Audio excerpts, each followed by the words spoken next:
ചില ജീവിത സാഹചര്യങ്ങളോട് നിങ്ങൾ എത്രമാത്രം അസ്വസ്ഥതകൾ പ്രകടിപ്പിക്കുന്നുവെന്ന് നിങ്ങൾക്കറിയാം. നിങ്ങൾക്ക് സുഖമായിരിക്കാൻ വേണ്ടി മോശം കാര്യങ്ങൾ അകന്നു പോകണമെന്ന് ആഗ്രഹിക്കുന്നതിനാൽ.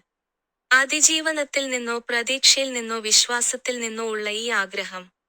ഇതുവരെ ഒന്നും സംഭവിച്ചിട്ടില്ലെങ്കിലും അല്ലെങ്കിൽ ഏറ്റവും മോശം സാഹചര്യം ഇതുവരെ സംഭവിച്ചിട്ടില്ലെങ്കിലും നിങ്ങളെ വിഷമിപ്പിക്കുകയോ തിടുക്കത്തിൽ അല്ലെങ്കിൽ ഉത്കണ്ഠാകുലരാക്കുകയോ ചെയ്യുന്നു.